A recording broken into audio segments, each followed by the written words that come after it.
In this video, I'm going to show you how you can fix Microsoft Copilot app not working. If you are experiencing any challenge with this AI app, maybe the app is not opening, it keeps on crashing, or it is too slow, then there are quite a number of steps you can take to fix this. In the first method, we need to access the Copilot AI app info page, and you can do this by going to settings, and from settings look for apps.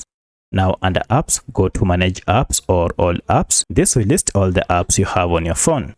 From the list, just search for Copilot, tap on it to open, and here first you want to go to for stop. Okay, this will stop any background activities that might be causing this error. Then go to clear data and clear cache, and okay, and finally clear all data.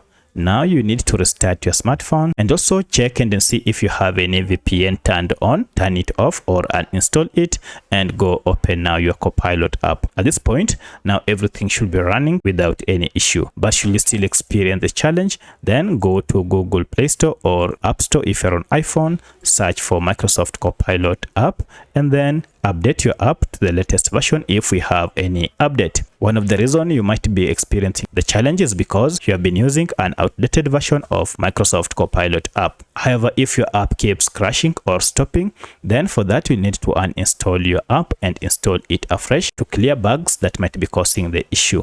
So let me know which of this was able to fix your problem. If you have any other question, kindly comment below. Otherwise, thanks for watching and let's meet in the next video.